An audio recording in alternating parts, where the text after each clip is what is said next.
Yani her şeyden önce Allah'a hamd ediyoruz ki bizi kendi yolunda, onun yolunda yürüyen kullardan eylemiş. Bu dini bize bahşetmiş. Bu dininde sabat etmeyi de bize lütfetmiştir. Ona şükür ediyoruz her şeyden önce. Ben 18 yaşındayken içeri düştüm. Ortağım Muhammed Şakir o zaman 26 yaşlarındaydı. 30 yıla yakın bir cezaevi hayatımız oldu. 8-10 cezaevi gezdik. Birçok cezaevini gezdik isteğimiz dışında. Bu 30 yıllık süreç içerisinde diyebilirim ki cezaevinin her türlü sürecini gördük. Her türlü şartlarını yaşadık. Yani eziyetinden, sıkıntısından, psikolojisinden, fiziki işkencesine kadar her türlüsünü gördük. Allah hamdolsun ki onun yolunda olmaktan hiçbir zaman pişman olmadık. Onun uğruna gördüğümüz ezalardan da biz geri durmadık. Yani o mücadelemizden, onun yolunda hizmet etmekten. Şükrediyoruz ki yani bu 30 yılın sonunda halen o imanımızı muhafaza ederek bu imtihanımızı vermişiz. Biz biliyoruz ki dünya hayatı bir imtihandan ibarettir. En sonunda yani içeride cezaevinde olan da dışarıda olan da bir imtihan veriyor. Hayatı bitiyor. Hepsi günleri sayılıdır. Yarın ahirete gidip hepsi bu dünyada geçirdiği günlerin hesabını verecektir. Gün gün, saat saat, saniye saniye. İnşallah umut ediyoruz ki bu geçirdiğimiz günler, bu süreçler, yaşadıklarımız hem bizim hem ailemiz için orada bir mükafat, bir ecir olur. Bizim bütün umudumuz budur. Yani dünyevi beklentiden ziyade ahiret içindir. Bugün de ortağımız Muhammed Şakir'in yani cezaevinden bırakılma günüdür. Hepimiz onu karşılamak üzere buraya gelmişiz. İnşallah bugün onu alacağız. Bu şekilde mutlu bir şekilde gideceğiz. Bizim ümidimiz cezaevinde hiçbir Müslüman kardeşimizin kalmamasıdır. Çünkü bir Müslüman kardeşimiz içeride kaldığı sürece sürekli boğazımız düğümlü olacaktır.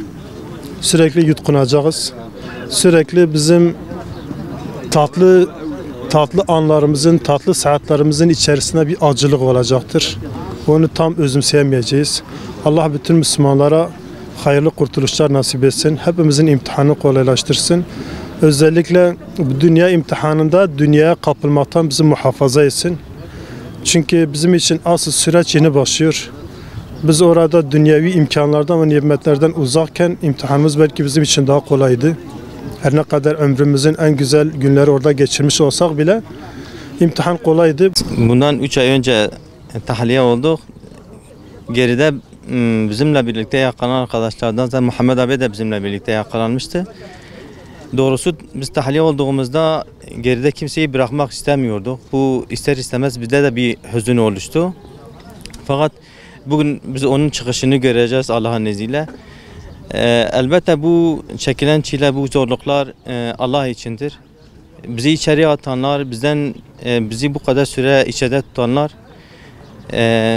bunun biz İslami kimliğimizden dolayı bu bedeli ödedik.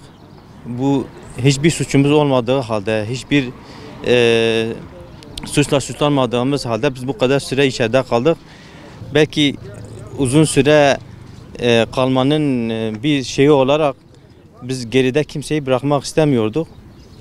Allah'a hamdolsun biz bugün onun çıkışını göreceğiz. Bu da hem kendisi için hem ailesi için hem de onun yolunu gözleyen sevenleri için inşallah güzel bir gün olur. Bu mübarek cuma gününde Allah'a hamdolsun Rabbimiz bize bu günü gösterdi.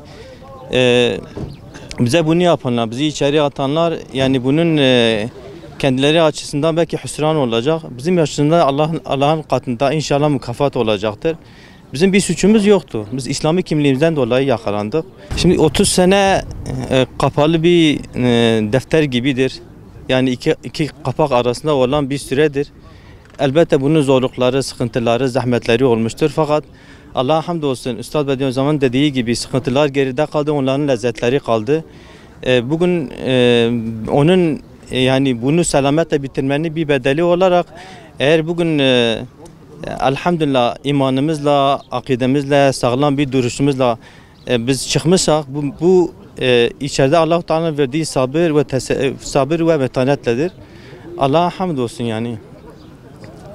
Yani günlerimiz de çok yani elbette cezaevidir. Cezaevinde sıkıntılar olur, zahmetler olur.